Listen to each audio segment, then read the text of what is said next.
Hi guys, it's Zion Aesthetic here. I'm doing a get ready with me style video today on this look. It is a very smoky, sort of lavender-ish look with a matte lip and some coral on the cheekbones. It's very beautiful, but it's also not too intense. It's not too bright, so most people could wear it. It's nothing that you would see on Instagram and only they can wear it because they're absolute makeup masters.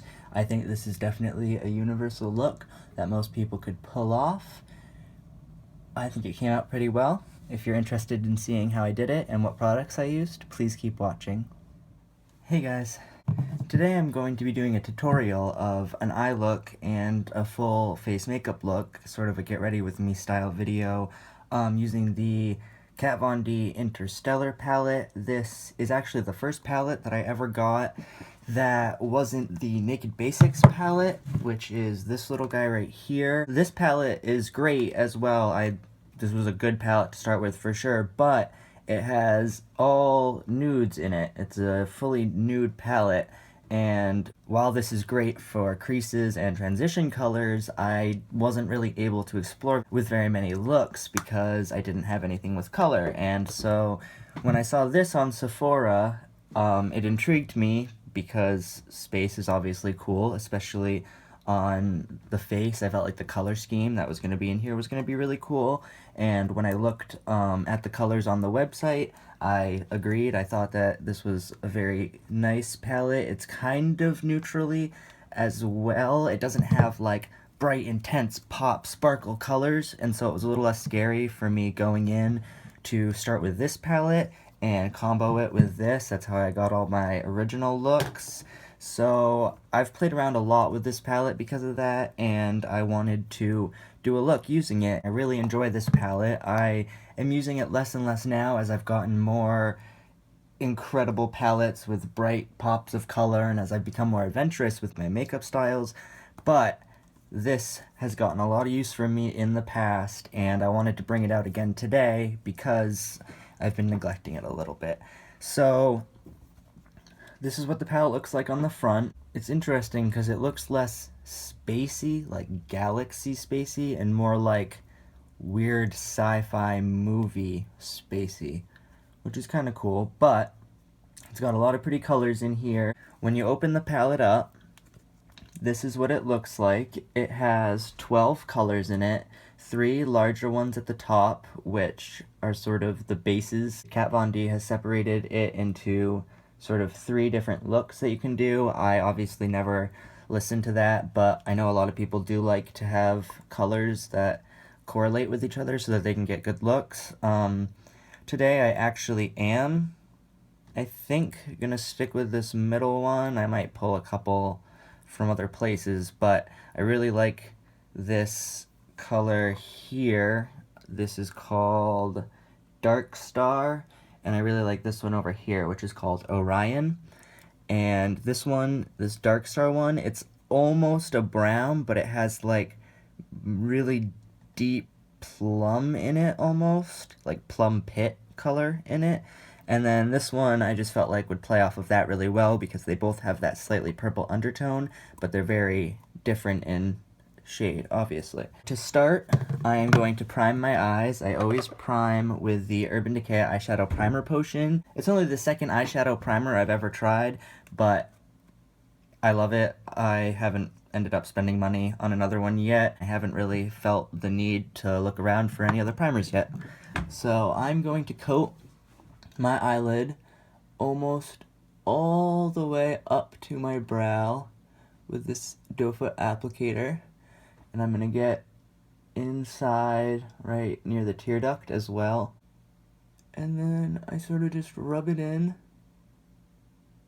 until it's where I want it, and then I take my finger and I sort of melt it into the skin so that it still has the consistency that it needs to hold eyeshadow on top of it, but isn't actually visibly there and isn't going to move around when I try to apply eyeshadow.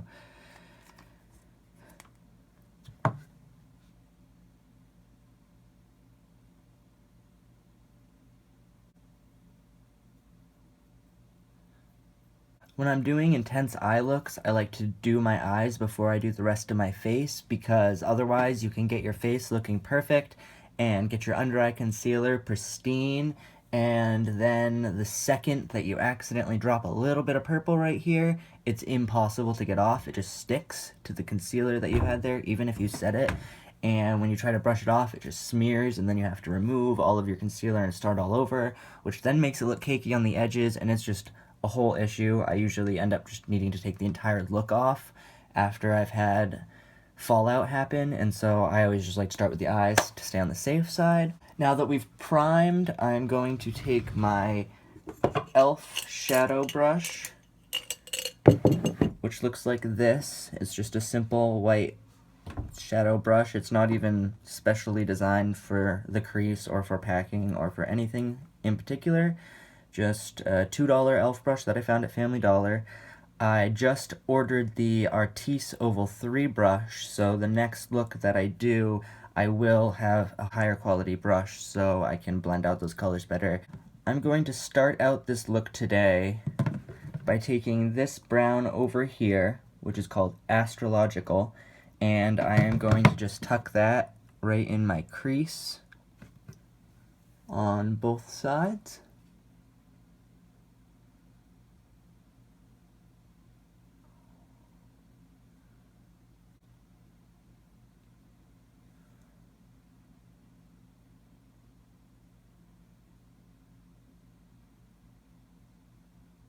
I'm going to blend up a little bit, even though I am going to put another color there, but I just like to have sort of the tint of the brown up there to make it easier to blend in afterwards. Now that we're done with that brown in the crease, I'm going to take this color right here, which is called Dark Star, and put that right underneath the brown over on the outer corner, and I'm going to run it along the lash line a little bit.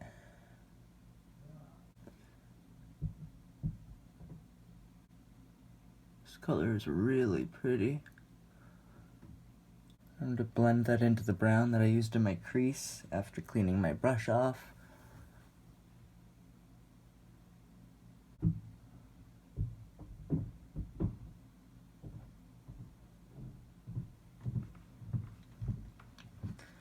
Next, I am going to take this light lavender color that I was talking about earlier called Orion, and I'm going to put that on the inner corners of my eyelid. Just pack it in there.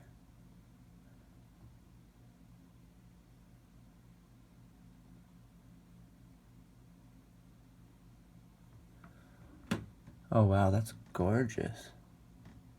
This is a shade I have not used in a very long time, and I forgot how pretty it was. I haven't even really blended those two purples together yet, but they look really good together already. I guess that's why people put colors in the sets together.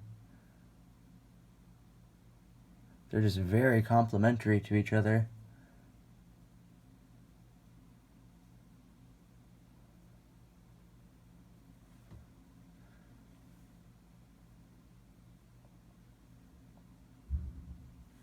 Now I am going to go back in with that crease color. I usually like to do my crease first, and then go back in afterwards and do my crease again to give it that extra dark definition and to get it all blended in smoothly.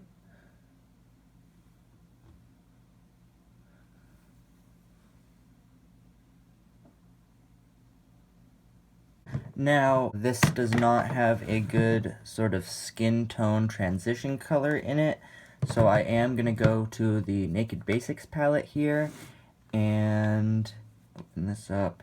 Use this shade Naked 2 above the brown in the crease to blend it into the skin and to make it look less harsh.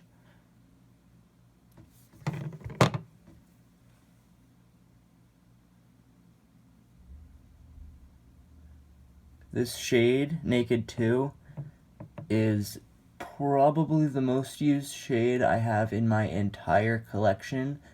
It is absolutely perfect for transitioning almost any crease choice that I do into the brow bone area. This is really pretty.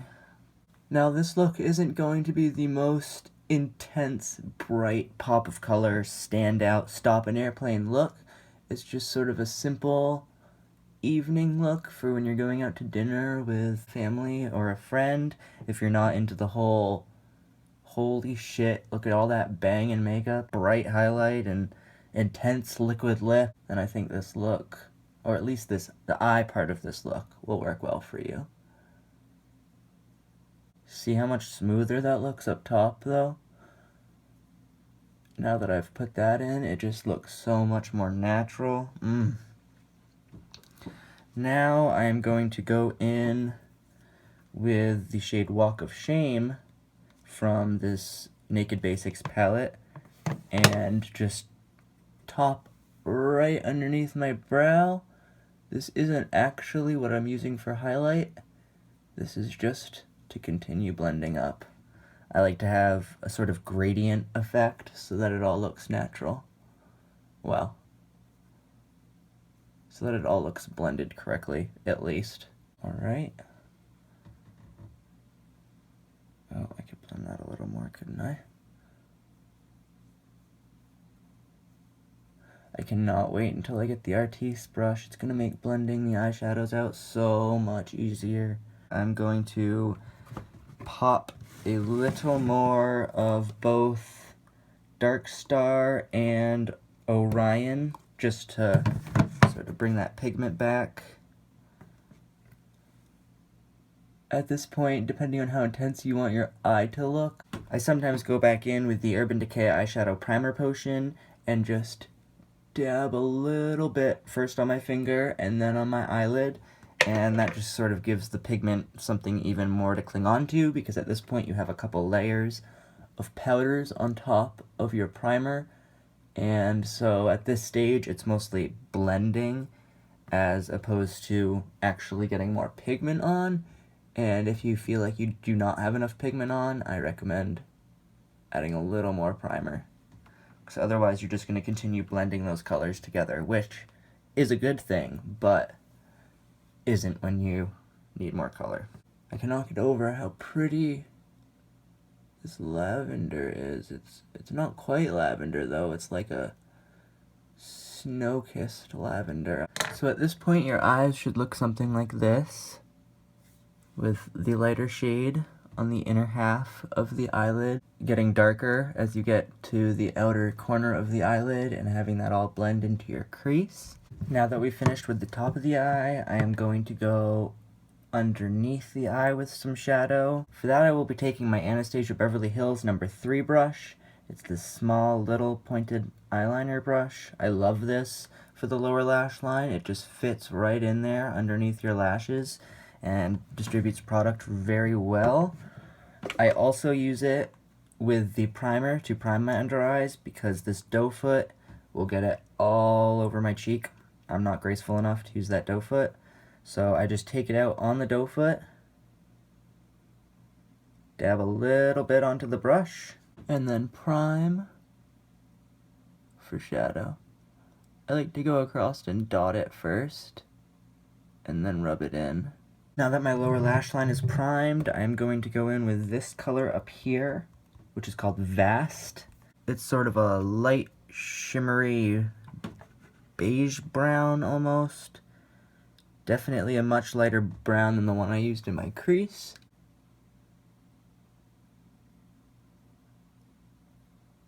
I used to never put eyeshadows underneath my eye on my lower lash line, because when I was young, I used to only wear eyeliner on my lower lash line, and looking back on those pictures, it just looks so bottom heavy and baggy and nasty, and so it actually repelled me from using anything on my lower lash line for a while.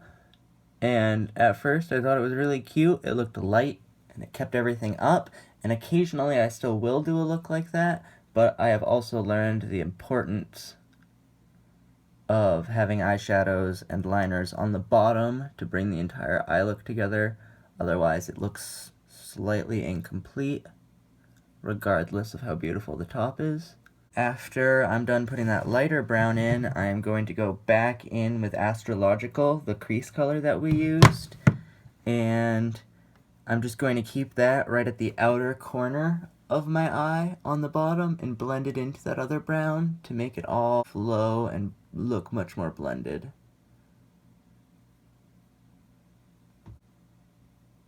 See, there's already fallout on my cheeks. If I had any product on there, that would have been a nightmare. The only thing about this brush, it's one of my favorite application brushes when it comes to detailed application work, like in the inner corners and the tear ducts and underneath the lash line like I'm doing now, but it is very, very bad at blending. However, I do not have another brush of this size, so I have to make do, but I do want to get a blending brush or a stub brush to make that easier on myself.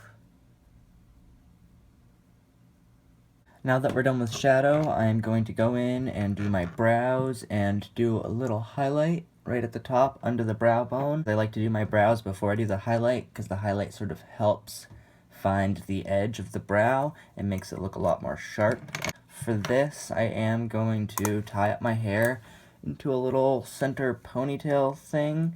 It does look a little odd, but otherwise it gets so far in my way, it's not even funny. By the way, this is the Anastasia Beverly Hills Perfect Brow Pencil in the shade Granite. It's a dual-ended pencil brush. This is a little spoolie for getting all your brows in the right place, and this is what actually dispenses the color. I'm going to go in with the Brow Gal by Tanya Crooks. I unboxed this in my last video, my BoxyCharm unboxing. This is a clear waterproof eyebrow gel.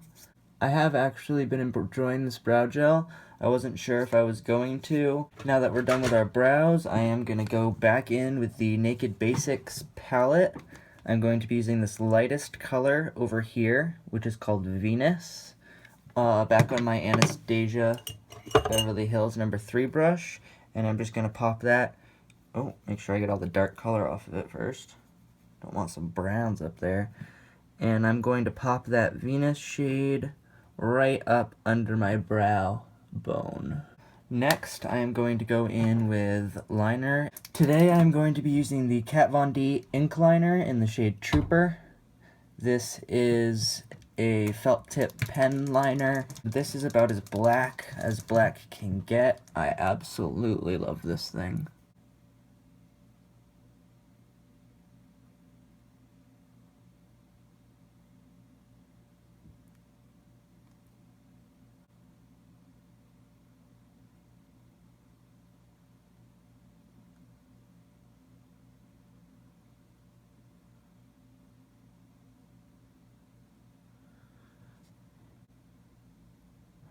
I did a much more bold wing than I was originally intending, but I'm gonna go with it.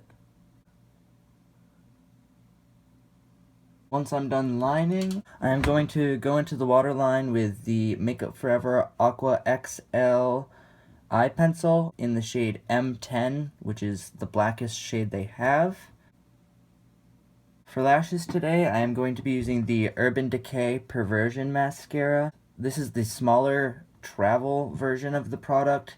This was only $11. It's one of the most affordable mascaras that you can get at Sephora, and the quality is infinitely better than some of the other ones I've tried, both from the drugstore and from more high-end companies.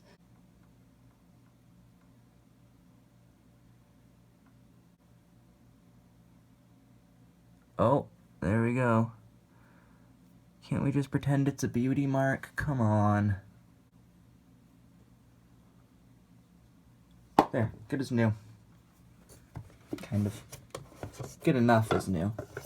Now that I've coated my lashes, I am going to put on fake lashes.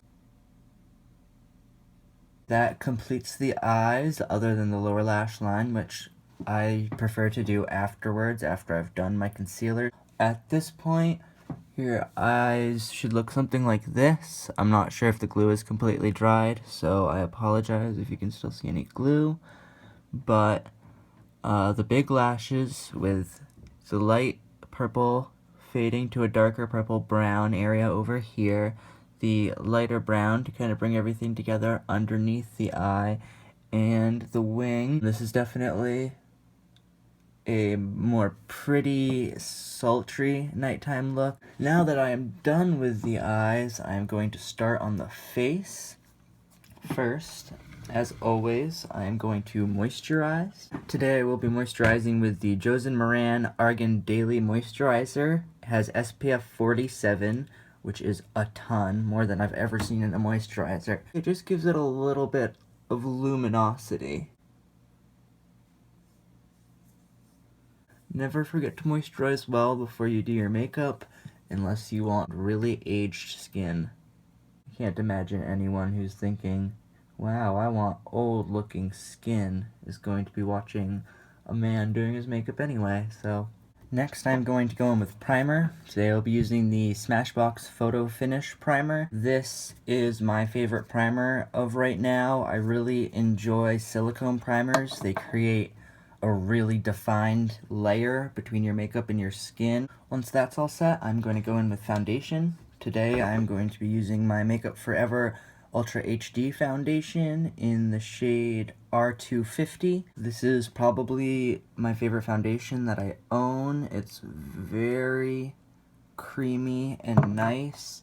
The only thing that I have to say negatively about it, which doesn't affect me in any way, is that it isn't the most full coverage foundation you're gonna find at all. It's definitely kind of sheer, and because of that, if you have a lot of acne or imperfections or even really large pores, it might not look very good. But if your skin is pretty clean looking, even if it's oily or dry, this works for both, then you will be absolutely fine and probably love this as much as I do. The reason this is called the Ultra HD is because it was invented for the modern time where we have HD technology and 4K technology and all of this really intense lifelike level of quality, and it's basically makeup that doesn't look like you're wearing makeup even when you're in 4K. Which is a pretty impressive feat, if you ask me. I mean, come on, that's pretty good.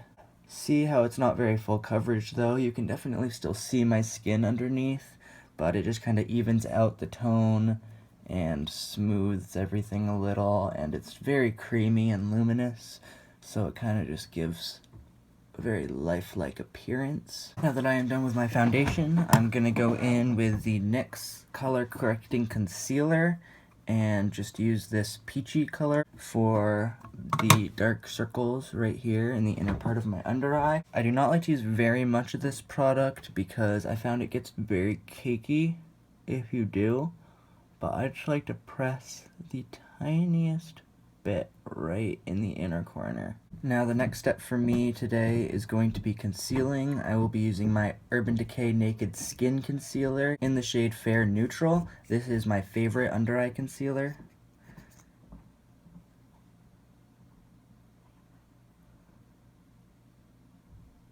It's very pigmented and very luxurious feeling, and it stays on the face really well all day. See it? Obviously not right there, but you see that?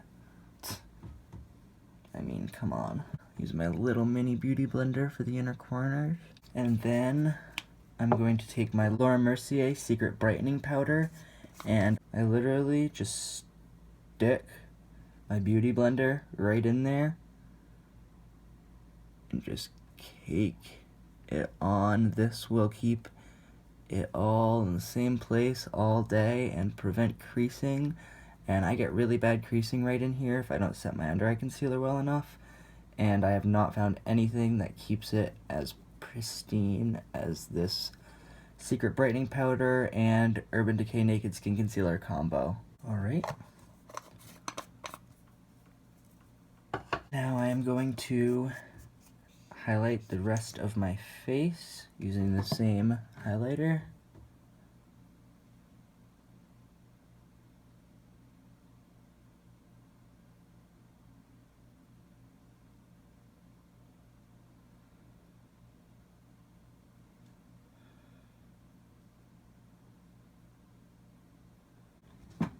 Okay, now we are all concealed up. I am going to take a tiny bit of setting powder. I'm going to use this Makeup Forever HD High Definition Pressed Powder. Looks like this.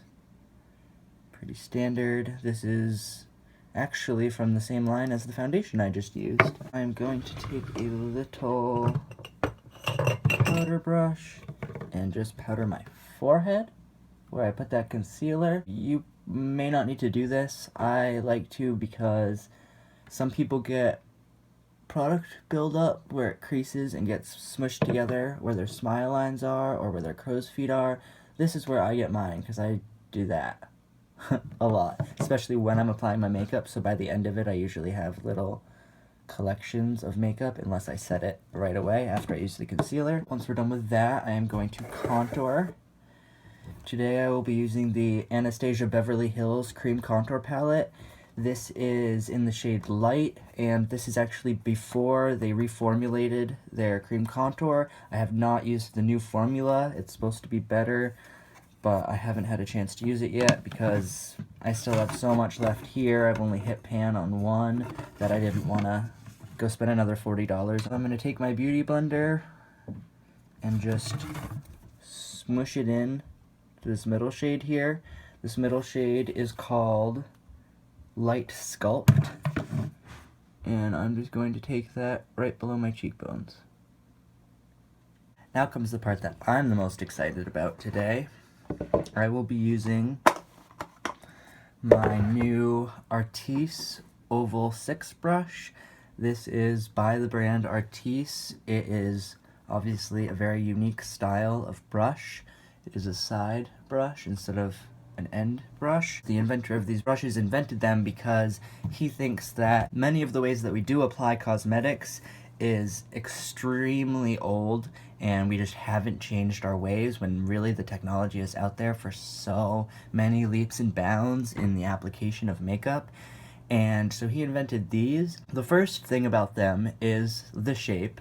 They make it ergonomically much easier to apply, whether it's foundation. This brush is a little small for foundation, but you can get the bigger foundation brush as well, or contour, or blushes, or anything like that. It makes it a lot more natural when you're doing it on yourself than trying to apply your brushes like this, which we've gotten used to because we've done it for so long, but this is just much nicer and much more natural. The other thing that's really unique about these brushes is the bristles themselves. It's something he patented called Cosma fiber, and it's actually a really, really, really thin fiber.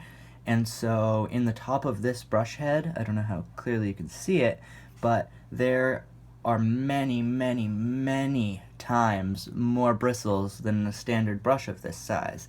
And so because of that, it feels really soft, but also really dense, and so it does a good job at not streaking and not smearing. And because it's so dense, it almost is similar to the way a beauty blender feels. It's kind of taken a brush and a beauty blender and fused them together to make this Artis brush. And I just have been absolutely in love with this since I got it. Oh, the other good thing about it is, since the fibers are so thick and so dense, you actually don't get any product that goes beneath the very top part of the brush, which makes them very easy to clean. You can literally just rub them out on like a fiber cloth or even a washcloth, and it just takes all that product right off because it's trapped right at the top of the surface. That also means that when you're applying, it applies much more evenly. Like when you think about a standard brush, like I'll get my e.l.f. one. When you think about a standard brush, if I took this and I dipped it in my bronzer, and I started here and I went down my face like that, the product would be much more thick where I started, because that's where the most product came off, and then as I went down it would get less and less as you go down the face. This, because it holds all of that product right in there and it doesn't absorb any of it, it actually gives you the same amount of coverage all across. So you can actually dip this into your bronzer, take it here, and take it up in here. And you might have to redip it once, maybe twice, but in general, this part and this part of your cheek are going to have the same amount of product on them, which is really awesome, but also takes some getting used to. It's a little bit of a learning curve. Today, I'm going to start by bronzing. I'm going to take this Hoola bronzer on my Artis Oval 6 brush, and you don't want to get too much product on the brush because, like I said, it doesn't actually take any of the product into the brush, so it's all going to go directly on your face.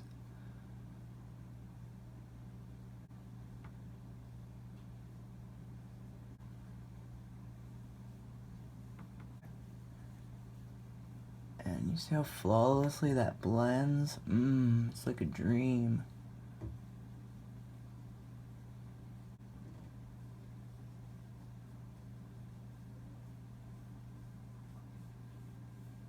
Now I am going to take this darker shade, Dallas, and I'm going to use that underneath my jawline.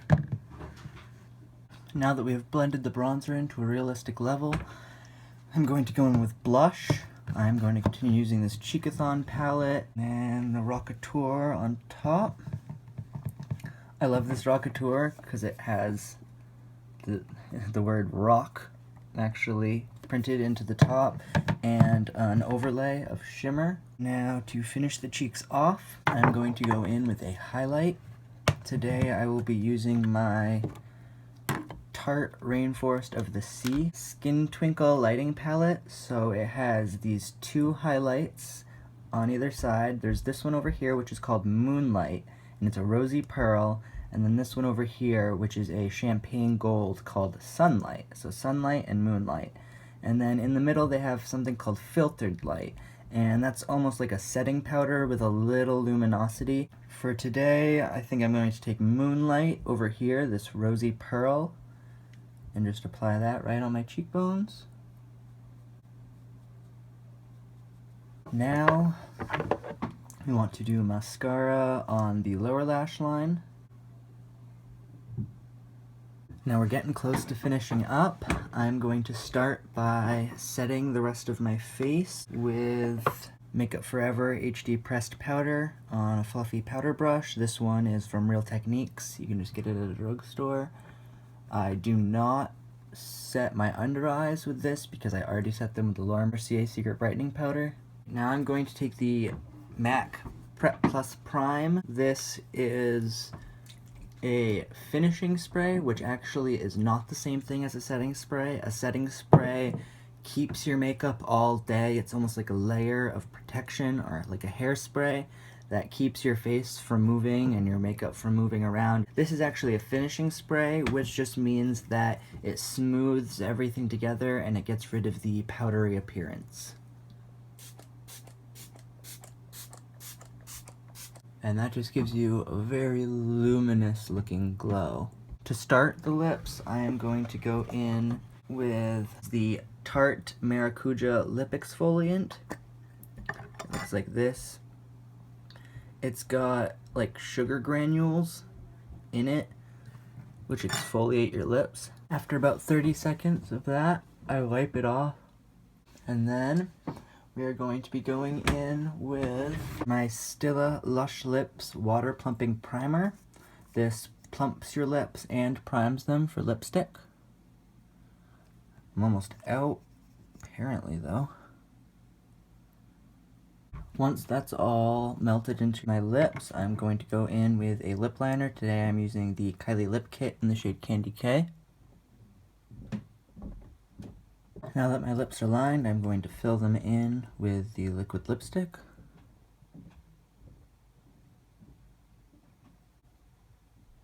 Now that I am done with the lips, we are done with this whole look. So I'm going to take this out of my hair.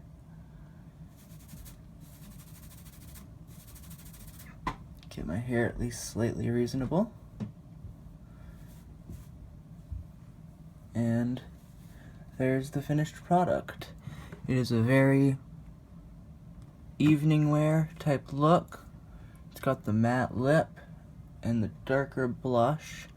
I like the way the eyes came out a lot. They're almost like a smoked out lavender color with some shimmer in it. How do you like it? With that, I hope you liked this video. I hope I taught you something. I hope I showed you some products you're interested in. If so, please give this video a like and subscribe to me if you would like to see more videos like this by me. I am going to be uploading a video soon doing a review of a couple palettes that I have recently purchased, including a couple that I used today, and that will be up within the week. I am excited to do that video with you because I have a lot of really cool information to share with you about the palettes, so stay tuned for that and subscribe if you don't want to miss it. I'll see you next time.